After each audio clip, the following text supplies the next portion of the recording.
Bundi fort घूमे हुए 15 दिन हो चुका है एंड बहुत सारा काम करने के बाद मूड हुआ कि चलो कहीं और से घूमा है। तो घूमने के लिए सबसे अच्छा और स्पेशल जगह चुना मैंने चित्तौड़गढ़ फोर्ट, जो कि एशिया का लार्जेस्ट फोर्ट है। इस ट्रिप में मैं जा रही हूँ मेरी प्यारी सी खूबसूरत सी सिस्टर इन लॉ नंदिता के साथ, जो कि मेरी बेस्ट फ्रेंड भी है। और हमारे साथ है मेरे क्यूट से लाडले से मासूम से देवर जी नमन हर्ष और मेरे one and only husband mister Pranav Prince. Actually ये हमारा फैमिली ट्रिप है, तो इसके लिए हम लोगों ने दिल्ली से ट्रेन लिया डायरेक्ट चित्तौड़गढ़ के लिए। और हम अभी चित्तौड़गढ़ जा रहे हैं, हम बूंदी पहुंच चुके हैं और हमें ये रास्ते में खूबसूरत सा नज़ारा दिखाई देता है। खूबसूरत सी पहाड़ों के गोद में ये हरे भरे मैदान और बीच बीच में दिखाई देने वाली मनमोहक झील की नज़ारा हमारे मन को मोह लेता है और हम सफ़र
थकावट को दूर कर दिए और हम अब चित्तौड़गढ़ से कुछ ही दूरी पे हैं। अब हम आधे घंटे में पहुंच जाएंगे चित्तौड़गढ़। तो चलिए बात करते हैं चित्तौड़गढ़ की इतिहास की। चित्तौड़गढ़ प्राचीन काल में चित्रकूट के नाम से जाना जाता था, जिसका उच्चारण हम रामायण और महाभारत में सुने हैं। वर्तमान में इसका नाम चित्तौड़गढ़ है, जिसे चित्तौड़ का किला भी कहा जाता है। ये वर्तमान में अभी चित्तौड़ शहर में स्थित है। तो इन्हीं चीज़ों को डिस्कस करते करते हम पहुंच चुके हैं चित्तौड़गढ़ रेलवे स्टेशन पे और हमारी प्यारी सी ननद का नींद भी खुल गया है। और नींद खुलते ही वो अपना लुक को लेके काफ़ी परेशान हो जाती है कि वो रेडी भी नहीं हो पाई है। तभी मैं उनका मेकअप कर देती हूँ और उनको रेडी कर देती हूँ। फिर हम लोग बढ़ते हैं स्टेशन के बाहर और निकलते हैं किले की ओर। तो हमें ये नज़ारा दिखाई देता है स्टेशन से और फिर लोग ऑटो लेने के लिए आगे बढ़ते हैं। स्टेशन से बाहर निकलते ही हमें ऑटो मिल जाता है, जो कि 30 रुपये प्रति व्यक्ति की रेट से हमें किले के बाहर छोड़ देता है। और हम ऑटो से ही किले का दर्शन करते हुए प्रवेश करते हैं किले में। एक्चुअली किले की ऊंचाई लगभग 590 फीट है और यह बरोच नदी से फैली हुई घाटी के मैदानों के ऊपर एक पहाड़ी पे लगभग 670 एकड़ में फैली हुई है। बात करें किले के अंदर की ऐतिहासिक संरचनाओं की, तो हमें कुल 65 ऐतिहासिक संरचनाएं किले के अंदर देखने को मिल सकती है, जिसमें 4 महल, 19 बड़े मंदिर, 20 बड़े जल निकाय, 4 स्मारक और कुछ विजय स्तंभ भी देखने को मिलेंगे, जिसमें सबसे ज़्यादा फेमस है विजय स्तंभ। और इन्हीं चीज़ों को देखने के लिए मैं काफ़ी एक्साइटेड हूँ। और किले में हम लोग प्रवेश कर चुके हैं। हम लोग अभी जिस गेट से किले में एंट्री करेंगे वो किला का पिछला द्वार है और किला का अगला द्वार सूरज पुल है। किले में कुल 7 प्रवेश द्वार है, जिनमें से कई सारा अभी टूट चुका है। हम लोग अभी राम पोल से इंटर किए हैं, जो कि लगभग 1 किलोमीटर से अधिक लंबी घुमावदार पहाड़ी सड़क का रास्ता तय करके किले के पश्चिमी छोर और मुख्य द्वार से हमें इंटर कराई है किले के अंदर। किले के भीतर एक गोलाकार सड़क है, जिससे किले के चारों ओर घूमती है और किले के 7 द्वार से कनेक्टिविटी प्रदान करती है, जिस रास्ते को तय करके हम किला का भ्रमण कर सकते हैं, किला के हर छोर पे जा सकते हैं। हम रेलवे स्टेशन से ऑटो लिए थे और ऑटो वाले भैया हमें यहाँ पे छोड़ के चले गए हैं। ये व्यू पॉइंट है, यहाँ से हमें चित्तौड़ शहर पूरा दिखाई देता है। और यहाँ लोग सेल्फियाँ ले रहे थे तो हम लोगों ने भी यहाँ पे सेल्फी ली। और यहीं पे सामने हमें टिकट भी मिल गया और टिकट लेके हम लोग आगे बढ़ते हैं किला घूमने के लिए। ये देखिए खूबसूरत सा नज़ारा और आपको पूरा चित्तौड़ शहर दिखाई दे रहा होगा। वहाँ सामने से हम टिकट लिए और टिकट लेके हम आगे बढ़ते हैं किले को भ्रमण करने के लिए। ये राणा कुंभा का महल है। एक्चुअली में किले को 3 भागों में बांटा गया है। एक हिस्सा में हमें ऐतिहासिक स्थल दिखाई देंगे, दूसरा हिस्सा है जिसमें यहाँ के स्थानीय निवासी रहते हैं, तीसरा हिस्सा में जंगल है।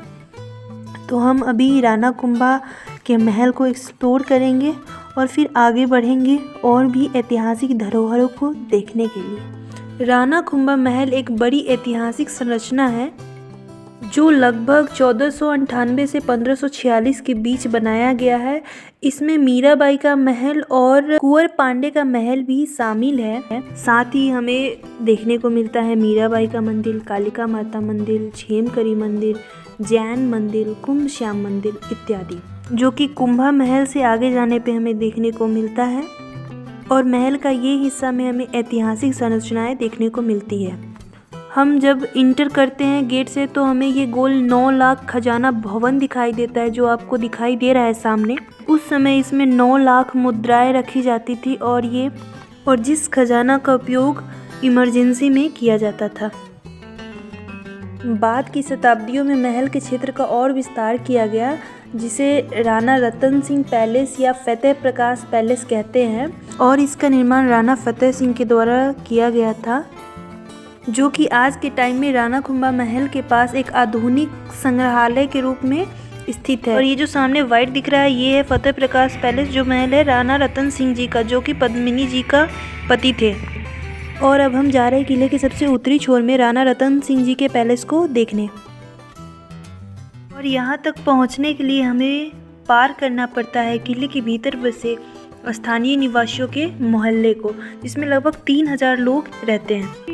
बहुत दूर है ये, दरअसल 11 किलोमीटर पैदल चलना मेरे पैरों के बस की बात नहीं थी, तो मैंने ऑटो कर लिया और ऑटो करके मैं पहुंच गई हूँ रतन सिंह फोर्ट के गेट पे। तो आप ये देख सकते हो कि गेट पे जैसे ही मैंने एंट्री किया खूबसूरत सा झील दिखा और इस झील को देख के मेरा मन शांत हो गया है। और अब अपने मैं मन को शांत करके अंदर प्रवेश कर रही हूँ महल में।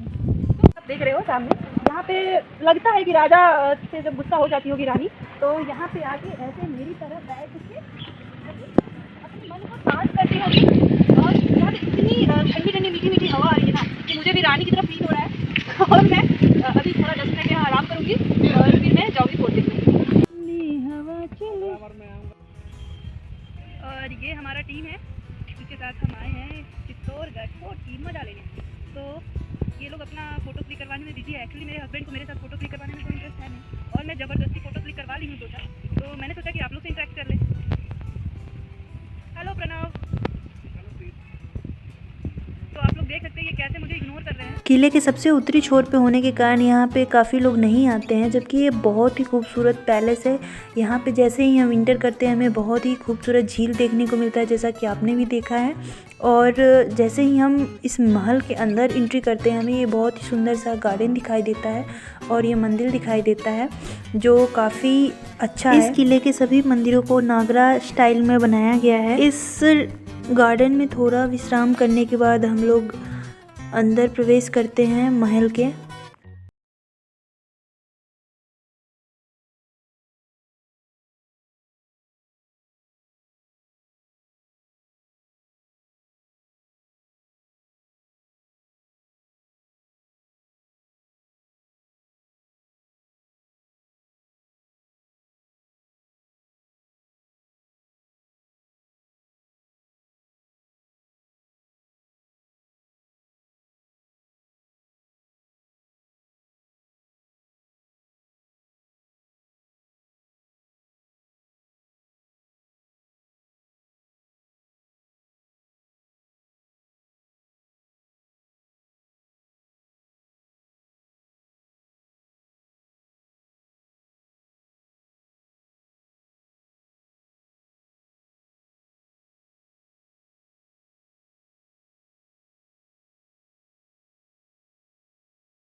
का है राणा रतन सिंह महल को बाय बोलने का और आगे बढ़ने का। तो अब हम बाहर निकल के जा रहे हैं जैन मंदिर देखने।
तो दोस्तों जैन मंदिर को बाय बोल के अब समय आ चुका है आगे बढ़ने का और देखने का विजय स्तंभ, कालिका माता मंदिर, गौमुख कुंड और जौहर स्थल, जो कि एक ही स्थान पे हैं। बात करें अगर विजय स्तंभ की, तो ये 1448 ईस्वी में राणा कुंभा के द्वारा खिलजी के साथ युद्ध जीतने के उपलक्ष्य में बनवाया गया था। यह 9 मंजिला इमारत है। अगर ध्यान से देखें तो ये डमरू के आकार का दिखाई देता है और इसकी ऊंचाई 47 वर्ग फुट है और 37 मीटर के आधार पे ये बनाया गया है। इसको बनने में 10 साल की समय लगी थी। विजय स्तंभ के पास में ही है जौहर स्थल, जो पहले एक कुंड था जिसे अब भर करके गार्डन बना दिया गया है, जिसपे अभी एक पीपल का पेड़ है और एक छोटा सा हवन कुंड बनाया गया है, जिसमें मृत आत्माओं की शांति के लिए हर साल पूजा किया जाता है और जौहर मेला लगती है। पे एक मंदिर है जो आप अभी अपनी संपूर्ण अवस्था में खड़ा है। बाद बाकी आप यहाँ पे देख सकते हो कि मंदिरों के टूटे हुए टुकड़े हैं और यहाँ पे भी कुछ मंदिर है जिसको तोड़ दिया गया है और इन्हीं के टुकड़े यहाँ पे रखे गए। तो यही है हमारा हिंदू धर्म, जो मंदिर के टुकड़ों को भी समेट के रखे हैं। और मंदिरों का दर्शन करने के बाद हम गौमुख कुंड देखने के लिए आ गए हैं, जो कि एक जलाशय है और इसका पानी एक गाय के आकार का मुंह से आता है, जिसके लिए इसे गौमुख कुंड कहा जाता है। और ये काफ़ी अट्रैक्टिव लगता है, काफ़ी खूबसूरत लगता है। और इन्हीं मनमोहक दृश्यों को देखते देखते शाम के 4 बज गए हैं और हमें देखना है शक्ति, भक्ति, त्याग और बलिदान की भूमि का और भी नज़ारा, जैसे कि पद्मिनी पैलेस और मीराबाई का मंदिर। तो चलिए आगे चलते हैं वापस और बढ़ते हैं पद्मिनी पैलेस की तरफ और साथ ही देखते हैं ये नज़ारा।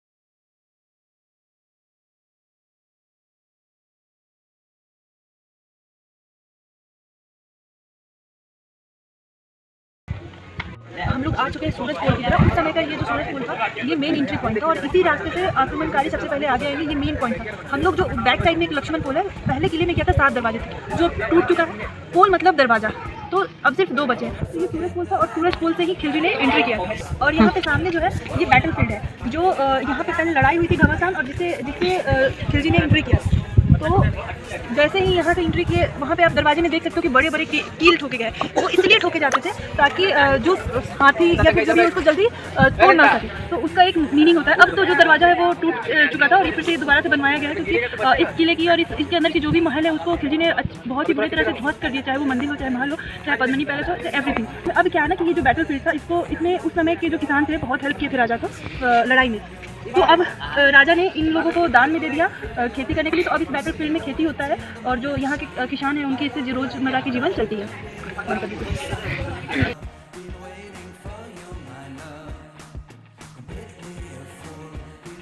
तो अब हम जल्दी जल्दी आगे बढ़ते हैं और रास्ते में चलते चलते हम देखेंगे कीर्ति स्तंभ और मंदिर कालिका माता का। यहाँ भी एक मंदिर है कालिका माता का और ये कीर्ति स्तंभ से ही इंस्पिरेशन लेके विजय स्तंभ बनाया गया था। फाइनली वाइंड अप करते हैं और चलते हैं मीरा जी के टेम्पल पे, जो एक संत कवि और परम कृष्ण भक्त थी जिन्होंने दुनिया को भक्ति का मार्ग दिखाया। एक्चुअली में ये मंदिर जो है इंडो आर्यन स्टाइल में बनाया गया है और इस मंदिर के अंदर जो मेन मूर्ति थी जिसमें मीरा जी पूजा किया करती थी वो मूर्ति अब मौजूद नहीं है। उसे जयपुर के राजा मान सिंह उठा के ले गए थे। अभी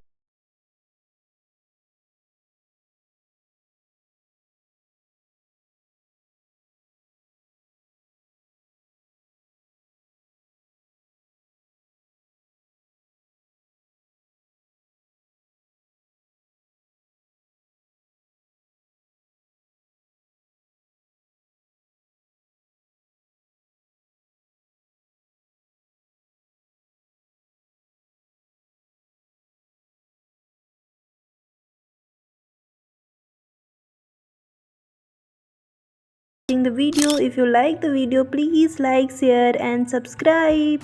Bye bye.